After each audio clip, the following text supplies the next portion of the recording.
Vamos ouvir então o início aí a chegada do Renato aí, coletiva, vamos lá. Admar Lopes ali. Nós cumprimos à risca, temos aqui o Renato hoje, já deu o treino de manhã, ou seja, tudo dentro do que estava já deu treino, hein? Ok? Agradeço muito a vossa atenção por esta introdução e seja muito bem-vindo ao Vasco da Gama. Renato, vou só fazer aqui a pequena breve introdução e depois já vos vou passar o Renato, tá bom? Muito obrigado a todos.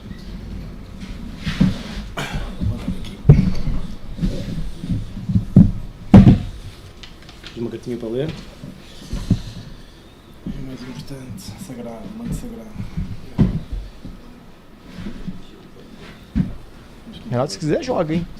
Renato tá bem, pô. Renato tá fora, tem vaga, hein? E jogou muito. Alguém avisa aí ao português. Alguém avisa o português que Manto Sagrado é Flamengo, cara. Ele falou Manto Sagrado? Manto Sagrado é Manto Sagrado, gente. Pô. Não, esse é um termo usado pela torcida do Flamengo. Pô. Só que o botão sócio. É só a camisa desta vez? Ok. O Renato deve estar orgulhoso de ter já começado numa coletiva, né? Tudo que ele menos gosta é dar uma entrevista coletiva, né? Primeira coisa que você faz, coletiva. Não, deu treino já. Deu treino. Tá uma carinha muito boa, nem vai mostrar a camisa, né?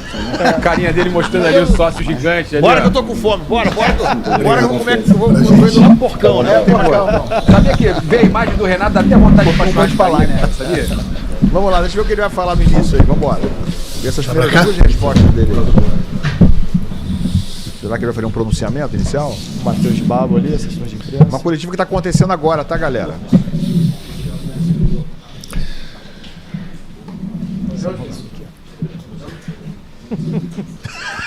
Renato, boa tarde, seja bem-vindo. Igor Dorileu, da Band. Pelo projeto que te foi apresentado, pelo que você viu do elenco do Vasco até agora, onde você acha que esse Vasco pode chegar na temporada? Quais são os objetivos que você está traçando nesse início de trabalho? Sucesso. Bom dia a todos, boa tarde. Acho que traçar as metas, o Vasco, ele tem 3 competições. O brasileiro, que é prioridade, sempre vai ser o brasileiro a prioridade. Copa do Brasil e a Sul-Americana. A gente vai jogando. A gente vai buscando, a gente vai disputando as competições. Aonde o Vasco vai chegar, não sei. É difícil, mas é difícil para todo mundo. Quer comprar barato tudo que Eita. você ama? Vixe. Vem pra Americana. Vamos pagar o YouTube Premium aí, por favor, produção. Pô, alô, As placar. 3 competições. Isso acontece Vamos no pagar dia, o né? YouTube Premium aí, placar, pelo amor de Mas, Deus, sem hein? dúvida alguma, se tiver que parar para pensar alguma, a prioridade sempre vai ser o Campeonato Brasileiro. Já tá falando em priorizar, hein? Já deu a letra pra que mim vai já tá rodar certo, elenco, Tudo bem? hein? Pra mim já tá Sucesso certo. para você aqui no Vasco. Obrigado. Queria que você falasse. Você já trabalhou aqui, é a sua terceira passagem. O que tem de Vamos ouvir mais essa diferente resposta agora aí. nesse seu desafio? Nas ocasiões anteriores, né? Chegou a um vice da Copa do Brasil. Meu amigo flertou Flávio ali com Vinick, hein, vaga fazendo na a pergunta, é Libertadores, grande E figura. agora chega com qual objetivo? Com um grande desafio Gente boa. nessa passagem. E que, torce claro, bem, né? O momento não é bom, né? A princípio, imagino que é recuperar Vamos, a Flavinho. confiança dos Pergunta jogadores. Mas longa. como é que você encara esse desafio, nesse novo momento, terceira passagem pelo clube? Eu acho que para o treinador, para mim é um prazer enorme estar voltando. Para o treinador é sempre um desafio, independente do ano, independente da época. É sempre um desafio muito grande para qualquer treinador chegar e treinar uma equipe, um clube grande como é o Vasco. Tem uma imensa torcida, uma torcida fiel. E o desafio, vocês estão vendo hoje em dia que o grupo, digamos assim, entre aspas, vem sendo, de certa forma, criticado, mas é uma vida nova. Vamos fechar um livro, virar a página, a vida nova. Conversei bastante hoje com a diretoria, com o próprio Pedrinho, pensar em novos rumos daqui para frente. Novos rumos? Como eu te falei, o Vasco tem uma enorme torcida. Eu já falei para o meu grupo que o reflexo do nosso torcedor é o reflexo do time dentro do campo. A torcida do Vasco sempre apoiou e sempre vai apoiar. Então, no momento que você vê uma vaia aqui, uma vaia ali, é porque, de repente, na cabeça do torcedor, as coisas não estão saindo de acordo. Então a entrega é fundamental. Eu sempre cobro isso dos meus jogadores. Se você se entregar, se você correr, se você mostrar disposição dentro do campo, se você correr atrás do prejuízo, o torcedor está vendo. Não tem torcida no mundo que vai vaiar. E a do Vasco não vai mais vaiar o jogador do Vasco, pode ter certeza, porque ela sempre foi fiel, sempre apoiou. Então o que eu peço para o nosso torcedor é essa conexão. De continuar apoiando, e pode ter certeza que dentro do campo, o meu grupo, os jogadores que entrarem, essa parte é minha, eles vão ser muito cobrados. Eu já coloquei bem hoje, pela parte da manhã, isso para eles, que é uma cobrança muito grande, a entrega deles lá dentro do campo. Porque se o torcedor está vendo o meu time se entregar dentro do campo, pode ter certeza que o torcedor vem junto. No momento que o torcedor vê que o jogador não está se entregando, eu já falei para o meu jogador, é só vocês se colocarem no lugar do torcedor, que paga ingresso, ele tem direito de vaiar. Então essa conexão vai ser muito importante entre torcida e jogadores. A torcida faz a parte dela e eu faço a minha parte com os jogadores dentro do campo, que eu tenho certeza que vai dar suco.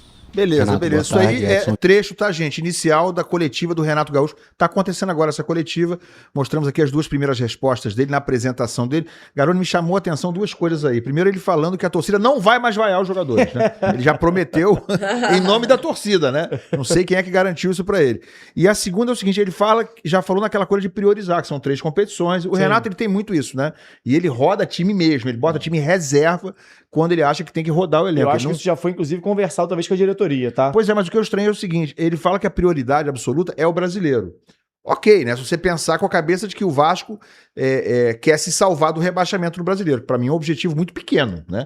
Mas a questão é a seguinte, quais são as competições em que o Vasco tem chance real de conquistar o título? Acho que são exatamente as outras duas. É Copa do Brasil e Sul-Americana. Mas eu acho que a prioridade do Vasco, é claro que se você ganhar um título, a gente falava até da importância do Campeonato Carioca, caso o Vasco vencesse, teria uma questão até anímica. Mas quando você vai priorizar, não adianta o Vasco chegar, igual aconteceu no ano passado, ser um finalista de Copa do Brasil e ficar 2 pontos da zona de rebaixamento. O que pesa é muito mais o Campeonato Brasileiro. Até eu costumo falar isso aqui.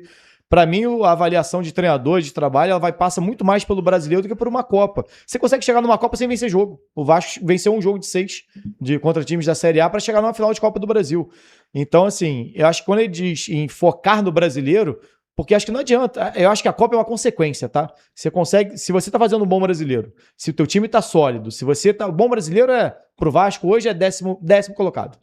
O Vasco tá lá em 10º, tranquilo, distante da zona de abaixamento, conseguiu abrir uma vantagem tranquila. E aí o desempenho na Copa vai ser uma consequência disso. Eu acho que, para mim, o foco tem que ser esse. Assim. A Copa hoje é muito importante você fazer dinheiro, você vai avançando em Copa do Brasil, vai botando um dinheiro no bolso, mas não pode ser uma distração do Vasco. O foco do Vasco, eu não acho que o Vasco seja só salvar o rebaixamento, não. Tem 4 rodadas de brasileiro. Em 2 rodadas ele sai se o Vasco tiver 2 vitórias, ou até em uma se bobear. É buscar vaga em Libertadores no brasileiro, por exemplo? Acho que é buscar um ano sólido. O Vasco não tem um ano sólido há muitos anos. Há muitos anos. Sólido não é se salvar faltando 6, 7 rodadas, não é dar uma arrancada final igual teve ali com o Diniz e escapar ali de um rebaixamento. É, nesse momento, começar um bom trabalho, sai da zona de rebaixamento e passa grande parte desse campeonato longe, fora da zona de rebaixamento. Acho que esse é o grande ponto. Pô, deu para beliscar uma Sul-Americana, uma Copa do Brasil? Ótimo. Muito bom, vai indo longe. Quanto mais distante for, melhor. Dinheiro no bolso, torcida animada, vitória e apoio. Mas não pode ser uma distração. Acho que talvez esse seja o ponto em relação a essa escolha, né, do Renato. Em relação às vaias, acho que se expressou mal ali, né? Porque depois ele até fala, o torcedor tá no direito dele. Acho que ele falou mais no sentido, tipo assim... Até já tem polêmica na primeira coletiva. Fala, o meu grupo é meu trabalho, é minha responsabilidade e eu vou cobrar, vou fazer os caras correr, vou cobrar isso deles. Então, assim... Se os caras fizerem, ele fala, falei com o meu grupo já, a gente vai cobrar isso. Então o torcedor vai ver que dentro de campo vai ter um time que corre e se entrega. Acho que foi muito mais, né, dentro dessa linha e eu acho que é esse o caminho, tá? Acho que o caminho do Vasco é exatamente esse. O Fluminense, eu falei isso aqui, acho que ontem, né? O melhor momento para mim do Renato no Fluminense ano passado foi da Copa do Mundo de Clubes, que era um time que era numa pressão maior na bola, jogava com 3 volantes, uma intensidade ali com áreas ainda no time. Que reconhecia a sua limitação frente aos adversários mais poderosos, né? É exato para mim. E hoje, quando o Vasco olha para o Campeonato Brasileiro, tem que compreender que contra quase todos, ele não vai ser o mais poderoso. Então ele vai ter que jogar dessa maneira. Então eu espero que seja inclusive uma virada de chave, quando ele fala em novo rumo, seja uma virada de chave também em relação a isso. de você perder um pouquinho essa ideia que tem que ser um time de posse de bola, 60% de posse, jogando com linha alta, porque claramente já não deu certo no Vasco, e não acho que vai ser o Renato que vai fazer o Vasco jogar dessa maneira. Então acho que para o trabalho do Renato dar certo, tem que ter essa ruptura também no que o Vasco vinha buscando como modelo de jogo.